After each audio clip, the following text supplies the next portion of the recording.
Oh, Willie, Waylon and me. You guys know that song? There's a great message in this song. Willie, Waylon and me. Now, even if you're not a country music fan, you know who Willie Nelson is, don't you? Sure you do. And you know who Waylon Jennings is, don't you? Well, you've heard of him. So when I was growing up, there was a song put out by a real scumbag named David Allan Coe. And David Allan Coe got on the radio and he sang Willie, Waylon and me. And I heard it. And I assumed that he was part of that crew. I assumed the Highwaymen's unnamed member was David Coe.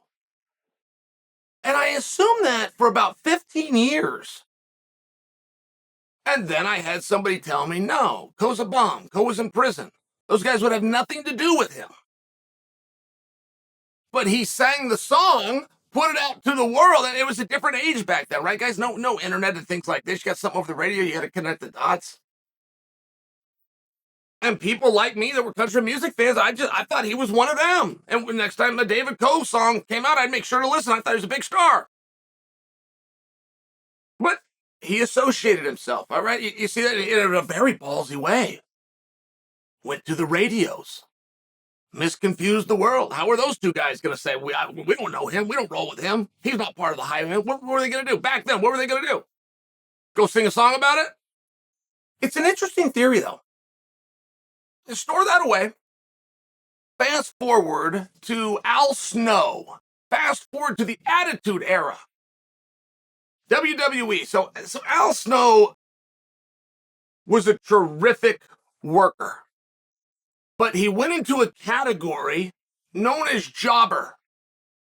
And the jobber category, it's a real skill. You must be very good. They'll take a guy that's very good. He's got to have a great skill, but it's not over with the audience. He'll go into the category of jobber. He will then go take on a star. And because he's so good and he can sell and he can work and he can move, he can help the guy they're trying to build that is over. They can make him look good. Now, he's going to go down. He's going to do the 1, 2, 3. He's never going to be at a WrestleMania. His childhood dream of holding that belt and putting it in front of the way is never going to happen. He goes into a category. Boy, once you get typecast, it's really hard to get out of. I'd have a hard time going back over history. Barry Horowitz did it for a minute. I have a very hard time going over history of anybody that made it back. Barry didn't get very far, but you understand what I'm saying? So you want to know what he did? He renamed his group. He was with another guy named Steve, but the two of them. And he renamed them the Job Squad. Job was much like jabroni, or much like worker, or much... It's a piece of the vernacular, okay? Which means you're going to go out and you're going to get beat. I'm going to go do the job. I'm going to get paid. I'm going to come here. I'm going to try. I'm going to do all of these things, and then I'm going to go do the job. So him and Steve called themselves the Job Squad. They came out with T-shirts that said, "Pin me, pay me." It was a huge deal because it was just on the cusp of Vince McMahon releasing the fourth curtain and letting the audience take a look by. So when you come out and you even say they're jobber, when you come out and you say, he's the star and I'm coming in to lose. I mean, one thing that professional wrestling still hasn't done today, even though they've exposed their whole damn business and ruined it, they still haven't told you that this is a cooperation. Like, they will just never, ever, they'll admit to everything. They won't admit that it's a cooperation. They still want it to look like a struggle. Fine. But when you come out and you say, Job Squad, pin me, pay me, you've now told the audience how the script is going to go. It was one of these things. It was very interesting, but it was compelling and it caught on.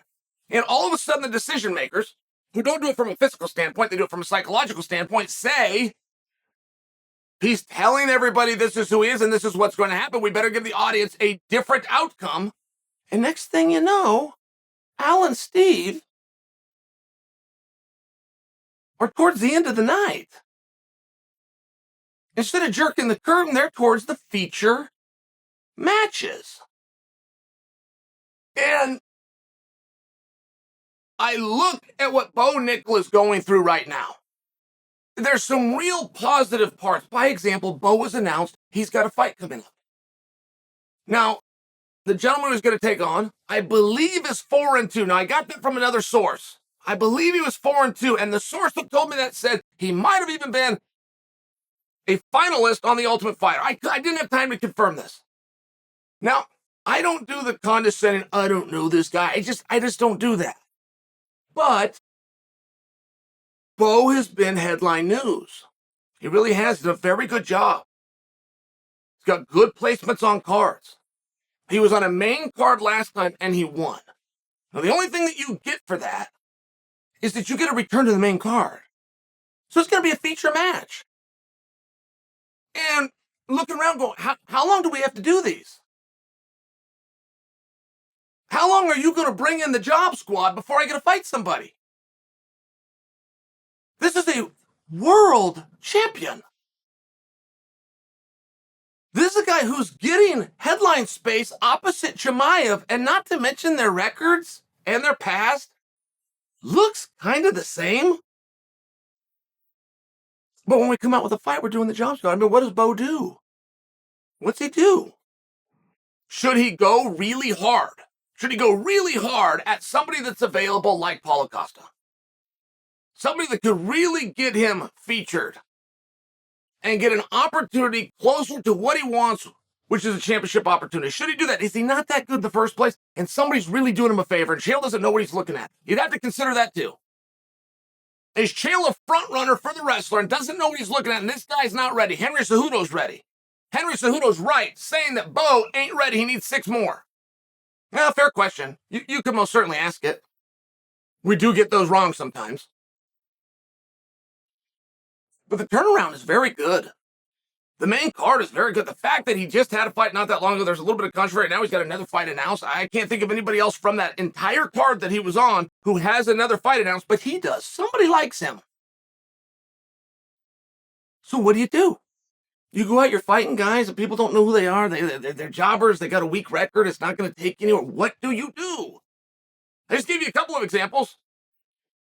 David Coe associated himself with other people, which means every time Bo does an interview, you don't talk about whoever this guy is that's 4-2. Not trying to be rude to the guy. I'm really not.